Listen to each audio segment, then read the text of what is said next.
ಶ್ರೀ ಗುರುಭ್ಯೋ ನಮಃ. ಹರಿ ಓಂ. ಇವತ್ತಿನ ದಿವಸ ಶ್ರಾವಣ ಶುಕ್ಲ ಪಕ್ಷದ ಪಂಚಮಿ, ನಾಗಪಂಚಮಿ ಮತ್ತು ಗರುಡ ಪಂಚಮಿ ಅಂತ ಪ್ರಸಿದ್ಧ ಆಗಿದೆ. ಇವತ್ತಿನ ದಿನ ಎಲ್ಲರ ಮನೆಯಲ್ಲೂ ಕೂಡ ವಿಶೇಷವಾಗಿ ಶೇಷದೇವರ ಮತ್ತು ಗರುಡದೇವರ ಆರಾಧನೆಯನ್ನು ನೀವೆಲ್ಲರೂ ಕೂಡ ಮಾಡಿರ್ತೇವೆ. ಅಂತಹ ಆ ಅತ್ಯುತ್ತಮ ದೇವತೆಗಳ ಮಹಾ ವೈಷ್ಣವಾಗ್ರೇಸರರ ಮಹಿಮೆಯನ್ನು ಸ್ವಲ್ಪ ತಿಳಿಸುವ ಉದ್ದೇಶದಿಂದ ನಾವು ಈ ಒಂದು ದಾಸರ ಪದದ ಜಗನ್ನಾಥದಾಸರ ಹಾಡಿನ ಅರ್ಥವನ್ನು ಹೇಳಲಿಕ್ಕೆ ಪ್ರಯತ್ನವನ್ನು ಮಾಡುತ್ತೇವೆ. ನಮ್ಮ ಧರ್ಮಪತ್ನಿಯವರು ಸರಸ್ವತಿ ಬಾಯಿಯವರು ಈ ಹಾಡನ್ನು ರಾಗಬದ್ಧವಾಗಿ ಹೇಳ್ತಾರೆ. ಅದರ ಅರ್ಥವನ್ನು ನಾವು ಯಥಾಶಕ್ತಿಯಾಗಿ ಹೇಳ್ತೇವೆ. ಅದನ್ನು ಕೇಳಿ. ಶ್ರೀ ಗುರುಭ್ಯೋ ನಮಃ. ಇವತ್ತು ನಾನು ಮಾಡಿದ್ದ ಬಹಳ ಪುಣ್ಯ. ಆಚಾರ್ಯರು ಇವತ್ತು ಹಾಡಿಗೆ ಅರ್ಥ ಹೇಳ್ತೀನಿ ಅಂತ ಸಮಯ ಮಾಡಿಕೊಂಡಿದ್ದಾರೆ. ಬಹಳ ಸಂತೋಷ ಆಯಿತು. ಆಚಾರ್ಯರಿಗೆ ಧನ್ಯವಾದಗಳು. ಅವರ ಒಂದು ಬ್ಯುಸಿಯ ವಾತಾವರಣದಲ್ಲಿ ನಮಗೋಸ್ಕರ ಅಂತ ಹೇಳಿ ಅವರು ಸಮಯವನ್ನು ಇಟ್ಟಿದ್ದು ಬಹಳ ಸಂತೋಷವಾದ ವಿಷಯ. ಅದು ಇವತ್ತು ದೊಡ್ಡ ಹಬ್ಬ ನಾಗರ ಪಂಚಮಿ. ಇವತ್ತಿನ ದಿನ ಶೇಷದೇವರ ಹಾಡು ಮತ್ತು ಇವತ್ತು ಗರುಡ ಪಂಚಮಿ ಎರಡೂ ಆಗ್ತದೆ. ಗರುಡ ದೇವರ ಹಾಡಿನ ಅರ್ಥವನ್ನು ನಾವು ಯಥಾಶಕ್ತಿ ತಿಳಿಯೋಣ. ಈಗ ಹಾಡು ಹೇಳ್ತೀನಿ, ಆಚಾರ ಅರ್ಥ ಹೇಳ್ತಾರೆ.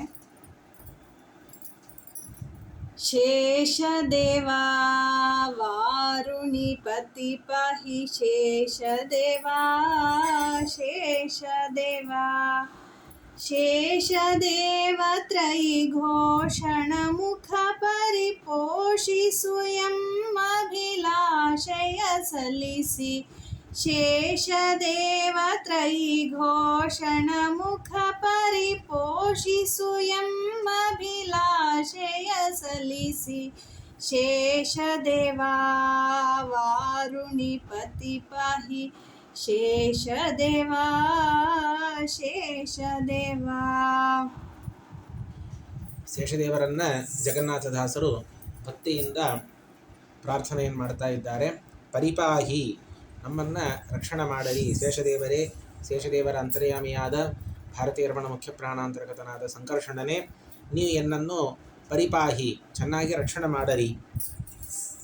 ಶೇಷದೇವ ತ್ರಯಿಘೋಷಣ ಮುಖ, ಬಹಳ ಸುಂದರವಾಗಿರತಕ್ಕಂತಹ ವಿಶೇಷಣ. ತ್ರಯಿ ಅಂದರೆ 3 ವೇದಗಳು. ಆ 3 ವೇದಗಳ ಘೋಷಣವನ್ನು ಮಾಡುವ ಮುಖವನ್ನು ಉಳ್ಳವರು. ತಮ್ಮ ಸಹಸ್ರ ಮುಖಗಳಿಂದ ವೇದಗಳ ಘೋಷಣೆಯನ್ನು, ವೇದಗಳ ಉಚ್ಚಾರಣವನ್ನು, ಆ ವೇದಗಳ ವ್ಯಾಖ್ಯಾನವನ್ನು, ತನ್ಮೂಲಕವಾಗಿ ದೇವರ ಸ್ತೋತ್ರವನ್ನು ಯಾವಾಗಲೂ ಮಾಡತಕ್ಕಂಥವರು. ಅಂತಹ ಮುಖವನ್ನು ಉಳ್ಳವರು. ಮತ್ತು ಪರಿಪೋಷಿಸು ಎಂಬ ಅಭಿಲಾಷೆಯ ಸಲ್ಲಿಸಿ, ನಮ್ಮ ಅಭಿಲಾಷೆಯನ್ನು, ನಮ್ಮ ಅಭೀಷ್ಟವಾಗಿರತಕ್ಕಂತಹ ಎಲ್ಲ ಫಲಗಳನ್ನು, ಎಲ್ಲ ಮನೋರಥಗಳನ್ನು ಕೂಡ ವಿಶೇಷವಾಗಿ ನಮಗೆ ದಯಪಾಲಿಸಿ ನಮ್ಮನ್ನು ಪರಿಪೋಷಣ ಮಾಡಿರಿ, ನಮ್ಮನ್ನು ರಕ್ಷಿಸಲಿ ಅಂಥೇಳಿ ಕೇಳುತ್ತಾರೆ.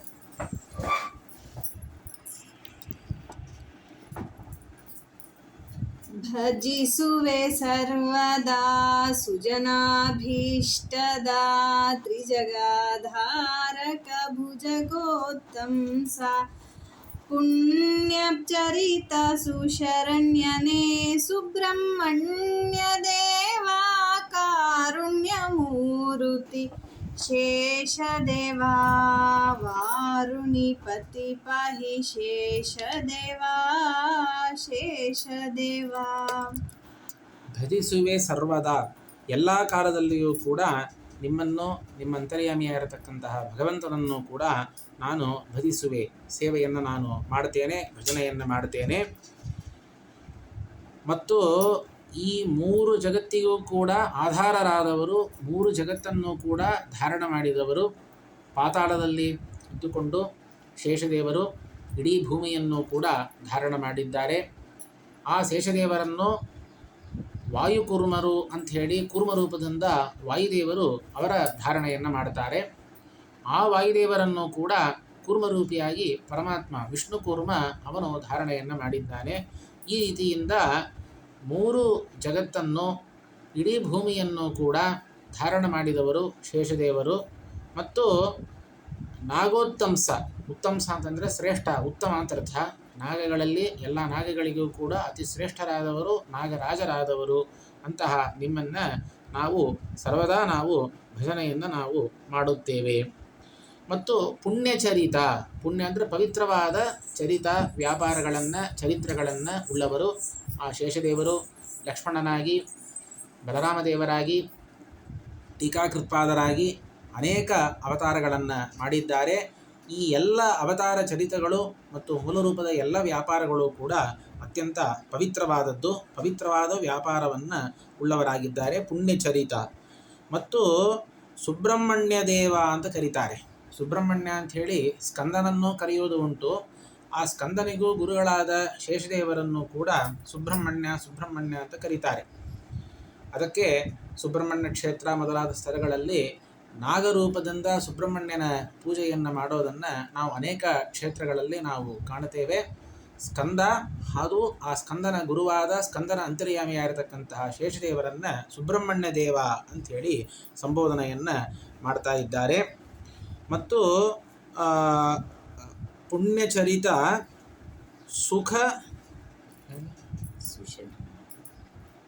ಸುಶರಣನೆ ಕ್ಯಾಮರಾ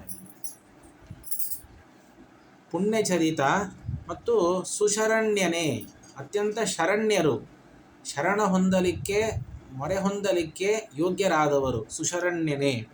ಸುಬ್ರಹ್ಮಣ್ಯ ದೇವ ಕಾರುಣ್ಯಮೂರ್ತಿ, ಅತ್ಯಂತ ಕರುಣಾಮಯವಾಗಿರತಕ್ಕಂತಹ ಮೂರ್ತಿಯನ್ನು ಉಳ್ಳವರು. ಅಂತಹ ಶೇಷದೇವರನ್ನು ನಾವು ಭಜಿಸುತ್ತೇವೆ.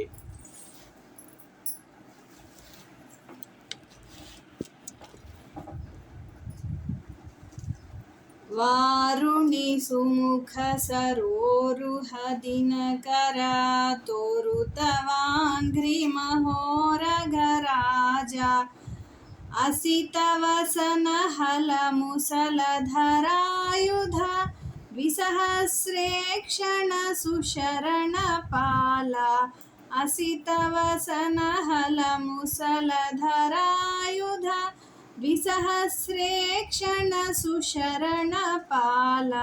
ಶೇಷದೇವ ವಾರುಣಿ ಪತಿ ಪಾಹಿ ಶೇಷದೇವ. ಶೇಷದೇವರ ಪತ್ನಿ ವಾರುಣಿ ಅಂಥೇಳಿ, ಪಾರ್ವತಿ, ವಾರುಣಿ, ಸೌಪರ್ಣಿ 3 ದೇವತಾ ಸ್ತ್ರೀಯರು ಕೂಡ ಒಂದೇ ಕಕ್ಷೆಯಲ್ಲಿ ಬರ್ತಕ್ಕಂತಹ ಸಮಾನರಾದ ದೇವತೆಗಳು. ಆ ವಾರುಣಿಯ ಮುಖ, ಆ ಮುಖ ಎಂಬುವ ಸರೋರುಹ ಅಂದರೆ ಕಮಲ ಅಂತರ್ಥ. ಸರ ಅಂದರೆ ಸರೋವರ, ಆ ಸರೋವರದಲ್ಲಿ ರುಹ ಅಂದರೆ ಬಳಿಯುವುದು ಅಂತಂದರೆ ಕಮಲ ಅಂತರ್ಥ. ವಾರುಣಿ ದೇವಿಯ ಮುಖ ಎಂಬುವ ಸರೋರುಹ ಅಂದರೆ ಕಮಲಕ್ಕೆ, ದಿನಕರ ಸೂರ್ಯನಂತೆ, ಹೇಗೆ ಸೂರ್ಯ ಉದಯ ಆದರೆ ಕಮಲ ಅರಳುತ್ತದೋ ಆ ರೀತಿಯಿಂದ ಶೇಷದೇವರನ್ನು ನೋಡುವುದರಿಂದ ವಾರುಣಿ ದೇವಿಯ ಮುಖವು ಅರಳುತ್ತದೆ. ಅರ್ಥಾತ್ ಆ ಶೇಷದೇವರು ವಾರುಣಿ ದೇವಿಗೆ ಅಂತಹ ಒಂದು ಆನಂದವನ್ನು ಕೊಡ್ತಾ ಇದ್ದಾರೆ ಅಂತರ್ಥ. ಮತ್ತು ತೋರುತವಾಂಘ್ರಿ, ನಿಮ್ಮ ಪಾದವನ್ನು ನನಗೆ ತೋರಿಸಲಿ, ನಿಮ್ಮ ಪಾದವನ್ನು, ನಿಮ್ಮ ಅಂತರ್ಯಾಮಿಯಾಗಿರ್ತಕ್ಕಂತಹ ಸಂಕರ್ಷಣ ರೂಪಿಯಾಗಿರ್ತಕ್ಕಂತಹ ಪರಮಾತ್ಮನ ಪಾದದ ಸಾಕ್ಷಾತ್ಕಾರವನ್ನು ನಮಗೆ ನೀವು ಕೊಡಿಸಬೇಕಾಗಿದೆ. ಮತ್ತು ಮಹೋರಗ ರಾಜ, ಉರಗ ಅಂತಂದರೆ ಸರ್ಪಗಳು ಅಂತ ಅರ್ಥ. ಮಹೋರಗ ದೊಡ್ಡ ನಾಗಗಳು. ಇವತ್ತು ನಾಗಪಂಚಮಿ ದಿವಸ ಎಲ್ಲ ನಾಗಗಳಿಗೂ ಕೂಡ ನಾವು ಪೂಜೆಯನ್ನು ನಾವು ಮಾಡಿದ್ದೇವೆ. ಕಾರ್ಕೋಟಕ, ಧನಂಜಯ ಅಂತೆಲ್ಲ ಹೇಳಿ ಅನೇಕ ಮಹಾನಾಗಗಳು ಇದ್ದಾವೆ. ಆ ಎಲ್ಲ ಮಹೋರಗಗಳಿಗೂ ಮಹಾನಾಗಗಳಿಗೂ ಕೂಡ ರಾಜರಾಗಿ ಆದವರು ಅಂತಹ ಶೇಷದೇವರು. ಮತ್ತು ಅಸಿತ ವಸನ, ಸೀತಾ ಅಂತಂದರೆ ಬಿಳಿದು ಅಂತ ಅರ್ಥ. ಬಿಳಿ ಬಣ್ಣವನ್ನು ಸೀತಾ ಅಂತ ಕರೀತಾರೆ. ಅಸಿತ ಅಂತಂದರೆ ನೀಲವರ್ಣ, ಕಪ್ಪು ಬಣ್ಣದ. ವಸನ ಅಂದರೆ ವಸ್ತ್ರವನ್ನು ಉಟ್ಟುಕೊಂಡವರು. ಪರಮಾತ್ಮ ತಾನು ನೀಲವರ್ಣ, ಆದರೆ ಪೀತಾಂಬರವನ್ನು ಧಾರಣ ಮಾಡಿದ್ದಾನೆ. ಶೇಷದೇವರು ತಮ್ಮ ಮೂಲ ರೂಪದಲ್ಲೂ ಸರಿ, ಬಲರಾಮ ರೂಪದಲ್ಲೂ ಸರಿ, ತಾವು ಒಳ್ಳೆ ಬಿಳಿ ಬಣ್ಣದಲ್ಲೇ ಇರ್ತಾರೆ. ಅದಕ್ಕೆ ವಸ್ತ್ರವನ್ನು, ನೀಲ ವಸ್ತ್ರವನ್ನು ಅವರು ಯಾವಾಗಲೂ ಪ್ರೀತಿಯಿಂದ ಧಾರಣವನ್ನು ಮಾಡ್ತಾರೆ. ಅದಕ್ಕೆ ಅಸಿತ ವಸನ. ಮತ್ತು ಹಲ ಮತ್ತು ಮುಸಲ ಎಂಬುವ 2 ಆಯುಧಗಳನ್ನು ಉಳ್ಳವರು. ಬಲರಾಮಾವತಾರದಲ್ಲಿಯೂ ಸರಿ, ಮೂಲ ರೂಪದಲ್ಲಿಯೂ ಸರಿ, ಶೇಷದೇವರು ಹಲ ಮುಸಲ ಎಂಬ 2 ಆಯುಧಗಳನ್ನು ತಮ್ಮ ಕೈಯಲ್ಲಿ ಧಾರಣವನ್ನು ಮಾಡಿದ್ದಾರೆ. ಹಲ ಮುಸಲಧರ ಮತ್ತು ದ್ವಿಸಹಸ್ರೇಕ್ಷಣ. ಈ ಕ್ಷಣ ಅಂತಂದರೆ ಕಣ್ಣು ಅಂತ ಅರ್ಥ. ದ್ವಿಸಹಸ್ರ ಅಂದರೆ 2000 ಕಣ್ಣುಗಳನ್ನು ಉಳ್ಳವರು. ಅವರು ಸಹಸ್ರವದನ ಅಂತ ನಾವು ಶೇಷದೇವರನ್ನು ಹೇಳ್ತೇವೆ. 1000 ಹೆಡೆಗಳು ಶೇಷದೇವರಿಗೆ ಇದೆ. ಒಂದು ಹೆಡೆಯಲ್ಲಿ, ಒಂದು ತಲೆಯಲ್ಲಿ 2 ಕಣ್ಣಾದರೆ 1000 ಹೆಡೆಗಳಿಗೆ 2000 ಕಣ್ಣುಗಳು ಆಗ್ತದೆ. ಅದಕ್ಕೆ ದ್ವಿಸಹಸ್ರೇಕ್ಷಣ ಅಂತ ಸಂಬೋಧನವನ್ನು ಮಾಡುತ್ತಾರೆ. ದ್ವಿಸಹಸ್ರೇಕ್ಷಣ ಸುಶರಣಪಾಲ. ಯಾರು ತಮ್ಮನ್ನು ಚೆನ್ನಾಗಿ ಶರಣ ಹೊಂದಿದ್ದಾರೋ, ಮೊರೆ ಹೊಂದಿದ್ದಾರೋ ಅವರನ್ನು ಪಾಲಿಸುವರು, ರಕ್ಷಣೆ ಮಾಡುವರು ಅಂತ ಅರ್ಥ.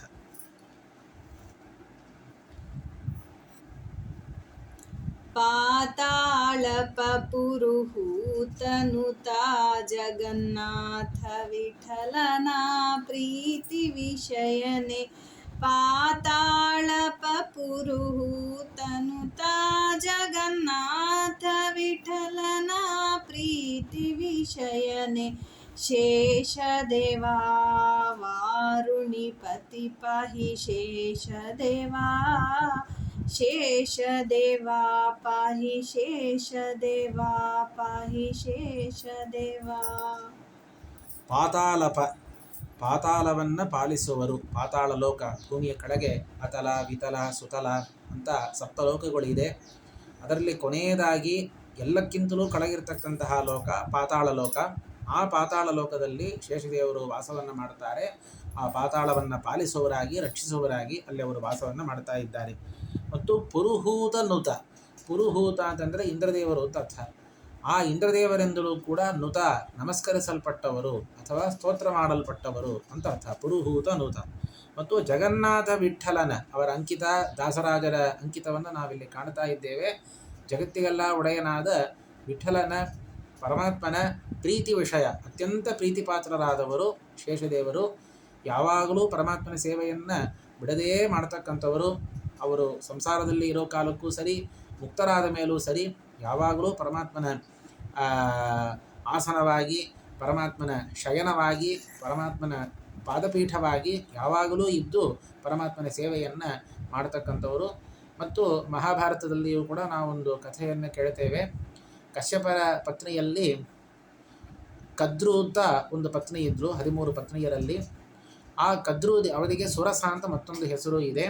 ಆ ಕದ್ರುದೇವಿಯ ಮಕ್ಕಳೇ ಎಲ್ಲ ಸರ್ಪಗಳು, ಎಲ್ಲ ನಾಗಗಳು ಕೂಡ ಕದ್ರುದೇವಿಯ ಮಕ್ಕಳೇ ಆಗ್ತಾರೆ, ಕಶ್ಯಪರಿಂದ ಹುಟ್ಟಿದವರು. ಅದರಲ್ಲಿ ಹಿರಿಯರು, ಎಲ್ಲ ನಾಗಗಳಿಗೂ ಎಲ್ಲ ಸರ್ಪಗಳಿಗೂ ಕೂಡ ಹಿರಿಯರು, ಜ್ಯೇಷ್ಠರು ನಮ್ಮ ಶೇಷದೇವರೇ. ಎರಡನೆಯವನು ವಾಸುಕಿ ಅಂತ ಆಗ್ತಾನೆ.